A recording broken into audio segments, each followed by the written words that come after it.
하나님 말씀 창세기 3장 14절에서 24절까지입니다.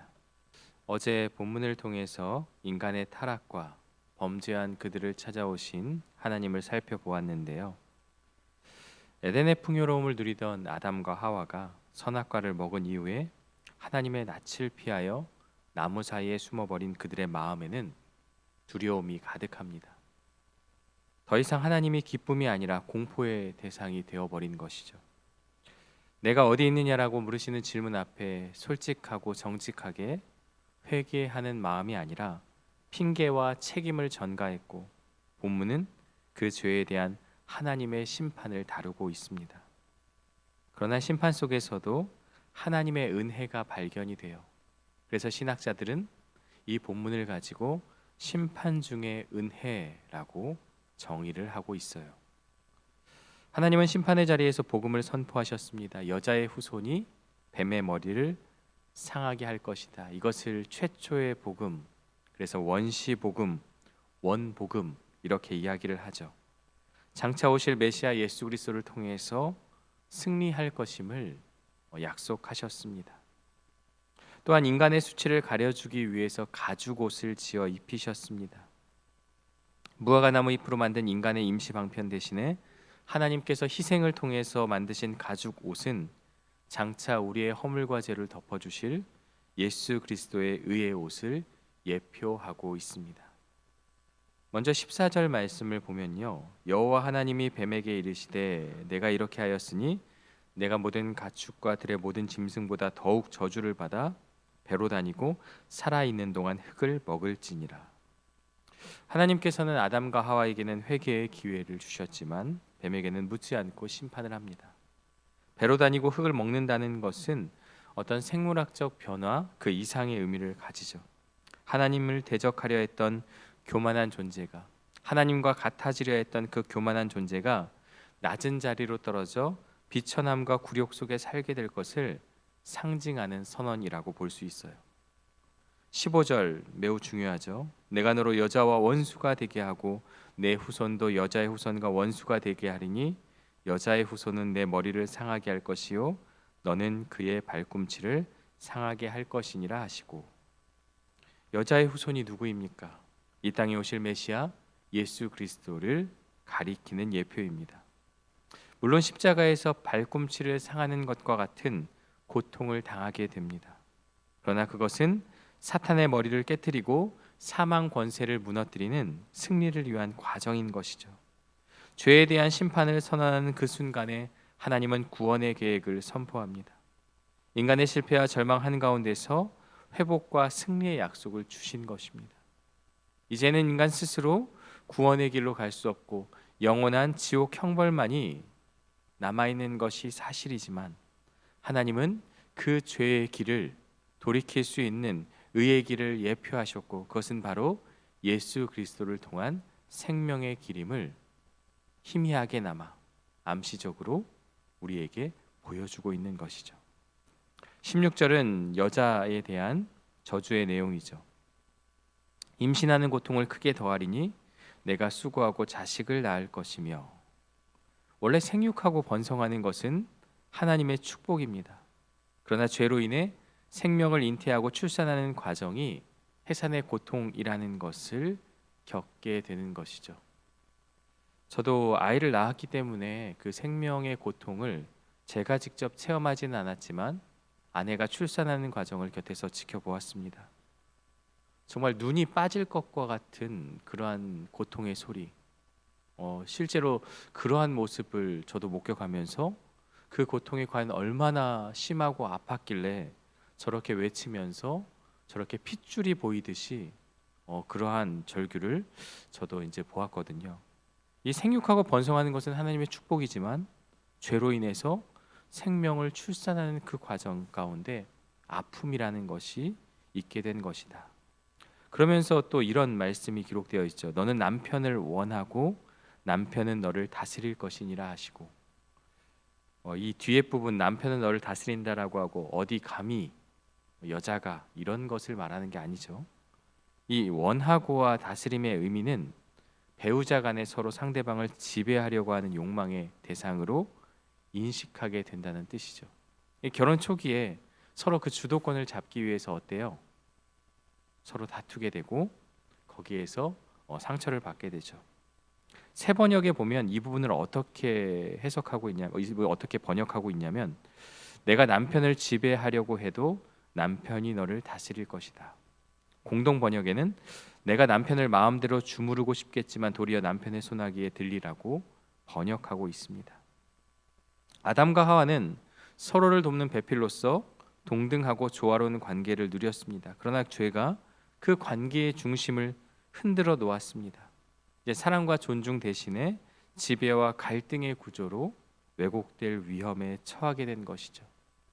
한쪽은 끊임없이 상대를 통제하려 하고 다른 한쪽은 그 지배에 맞서 싸우는 긴장이 가정 안에 들어온 것이죠.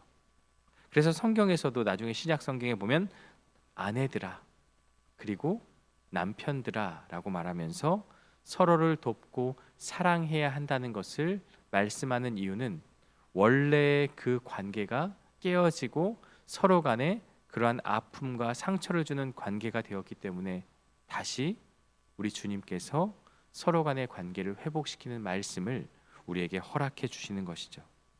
17절, 18절, 19절은요 아담에 대한 내용입니다. 하나님은 아담의 죄 때문에 땅이 저주를 받았다고 선포합니다. 인간의 범죄가 이 피조 세계에도 고통을 가져온 거죠. 저주의 구체적인 내용은요, 땅이 가시덤불과 엉겅퀴를 내고 인간은 얼굴에 땀을 흘려야 먹을 것을 얻는 노동을 해야만 하는 것이죠. 이것은 현재 우리에게도 적용되는 거죠. 노동 자체가 저주가 되었다는 의미가 아니라 창세기 2장 15절을 보면 아담은 타락하기 전에도 에덴 동산에서 그것을 경작하며 지키는 일을 했습니다. 청지기의 사역을 감당했습니다. 그렇다면 저주는 무엇입니까? 에덴의 풍성한 과실을 누리던 기쁨의 노동이 이제는 생존을 위해 가시덤불과 엉겅퀴와 싸우며 저항하는 땅에서 열매를 얻어내야 하는 고통스러운 과정이 된 것이죠. 그리고 마침내 죄의 최종 결과가 선포됩니다. 19절인데요. 너는 흙이니 흙으로 돌아갈 것이니라. 죄의 싹은 사망입니다. 영원히 살 수 있었던 존재가 육체의 죽음을 맞이하게 된 것이죠. 우리 인간은 모두가 다 흙으로 돌아갈 수밖에 없는 인생입니다. 육신은 그렇게 될 수밖에 없죠. 바로 그것을 말씀하고 있는 거예요. 모든 것이 끝난 것처럼 보이지만 20절에서 아담이 아내의 이름을 지으면서 놀라운 고백을 하죠. 아내의 이름을 하와라 불렀으니 그는 모든 산자의 어머니가 됨이더라. 여러분, 하와라는 이름의 뜻이 무엇입니까? 바로 생명입니다. 하와란 모든 산자의 어미이자 생명이라는 뜻이 있습니다. 도저히 생명이라고 고백할 수 없는 그러한 순간이죠. 관계가 깨어지고 일터는 저주받았고 육신은 죽음을 선고받았습니다. 도무지 생명이라고 찾아볼 수 없는 그 절망의 순간, 생명이라고 고백할 수 있었던 근거가 무엇입니까? 본문을 통해서 우리가 정확히는 알 수 없지만 적어도 아담이 생명이라고 고백해왔다는 것을 근거 삼아 우리가 추정해 본다면 하나님께서 주신 구원의 약속을 소망 중에 바라보았다는 것을 우리는 짐작하여 알 수 있는 것이죠. 죄로 인해서 저주받고 절망 가운데 놓여 있지만 여자의 후손을 통해서 뱀의 머리를 상하게 하고 구원의 은혜를 주실 하나님의 놀라우신 역사와 은혜를 바라보며 여자의 모습을 바라보고 하와라 이름 지으며 생명이라고 고백하며 구원의 은혜를 바라보았던 것입니다. 21절에서 여호와 하나님은요 아담과 그의 아내를 위해서 가죽 옷을 지어 입히시죠. 무화과 나무 잎으로 그 수출을 가렸지만 그 잎은 시들기 마련이고 임시 방편일 뿐입니다. 인간 스스로 죄의 문제, 수치의 문제, 부끄러움의 문제를 해결할 수가 없습니다. 하나님은 친히 가죽 옷을 지어서 그들에게 입혀 주시죠. 이것이 바로 하나님의 은혜입니다. 가죽옷을 만들기 위해서는 반드시 희생이 따르는 것이죠. 우리가 그 가죽을 통해서 무언가를 만든다는 것, 가죽옷, 가죽 장갑, 가죽 벨트, 가죽 지갑, 이 모든 것은요, 짐승의 피 흘림이 없이는 얻어낼 수 없는 것이죠.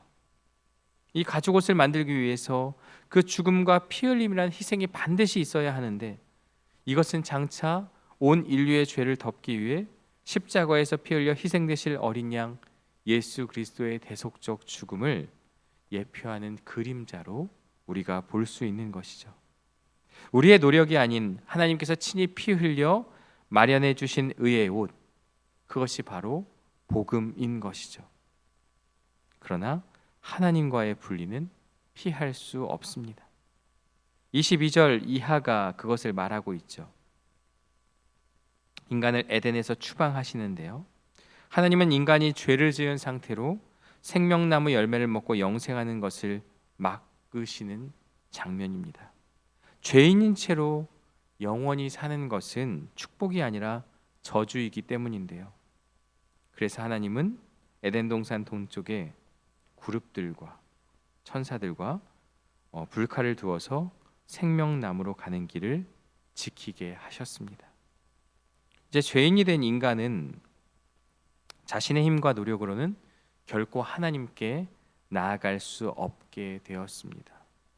그래서 하나님의 구원이 필요할 수밖에 없는데요, 우리는 창세기 3장을 통해서 인간의 불순종과 그에 따른 하나님의 심판을 살펴보았습니다.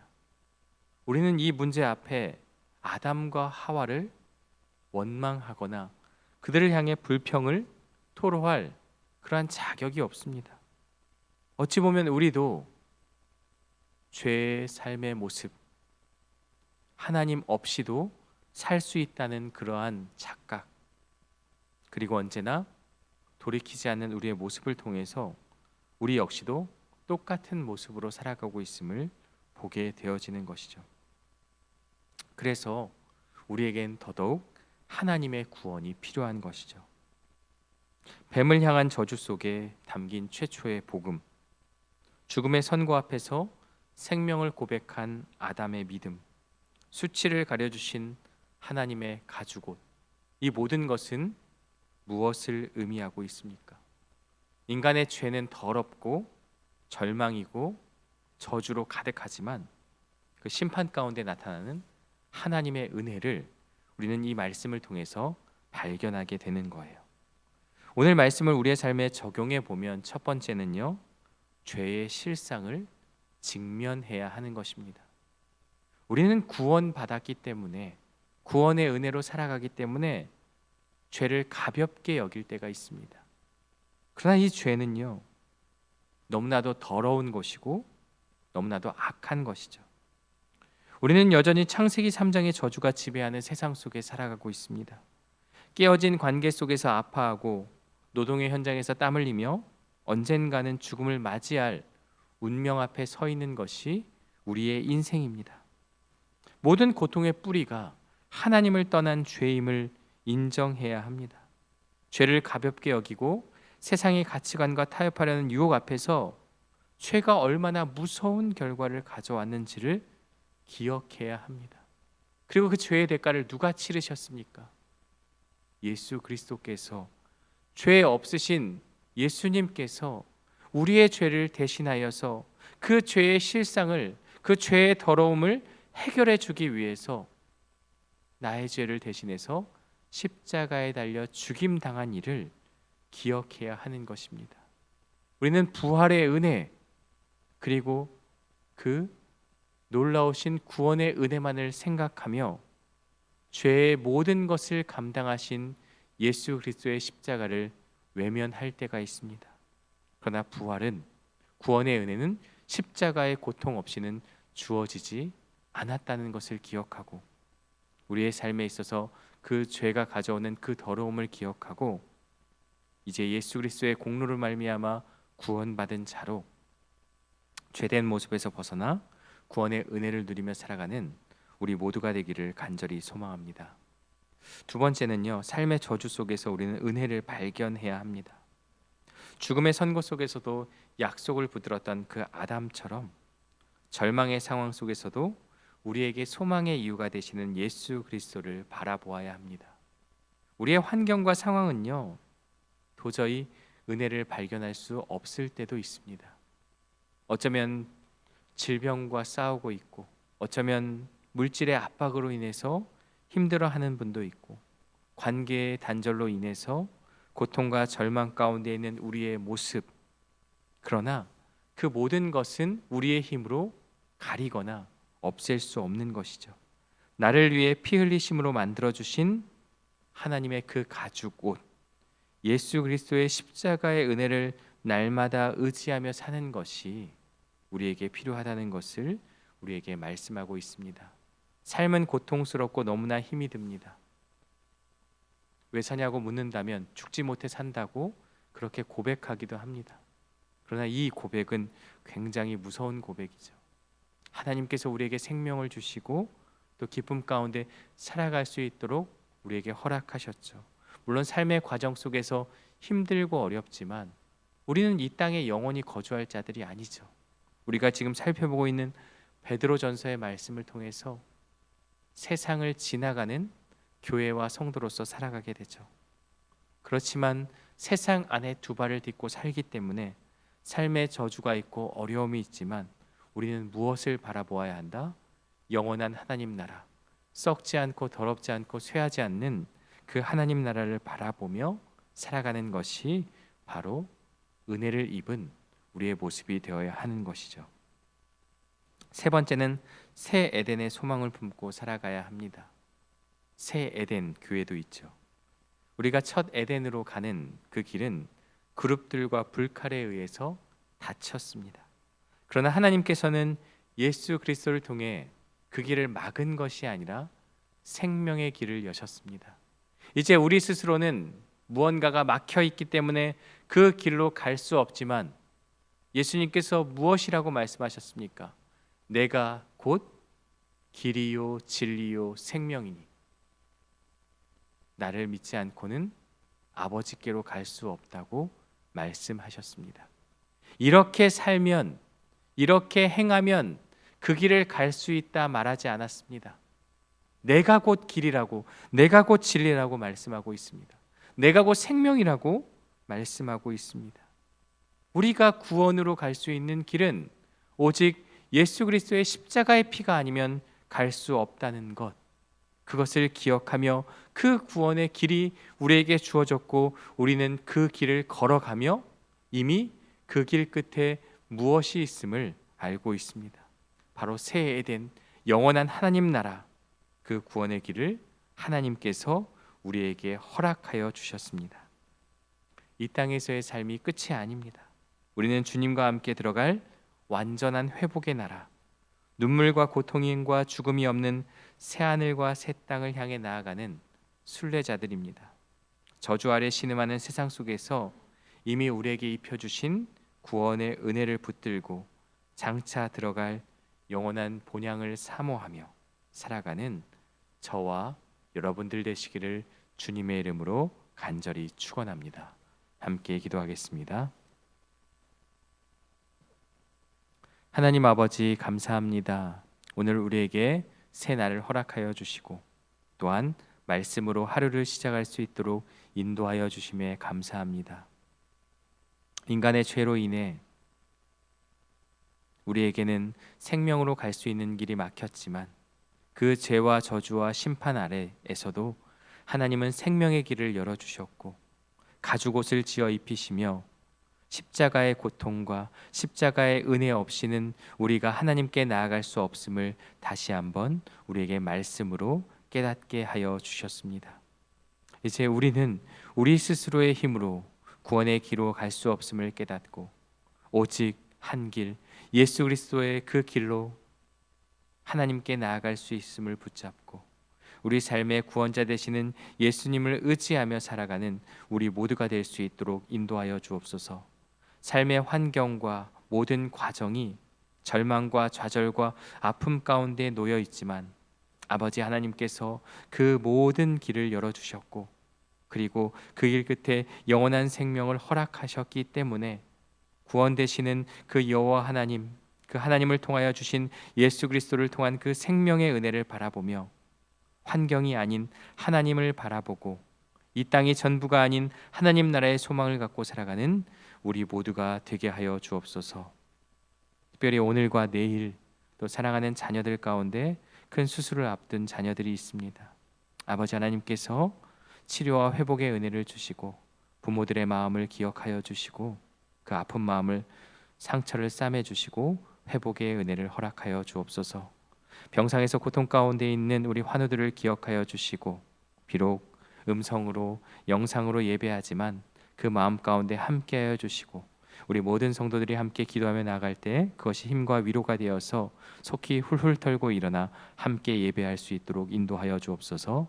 오늘 하루의 삶도 주님께 온전히 맡겨드리며 예수 그리스도의 이름으로 기도드리옵나이다. 아멘.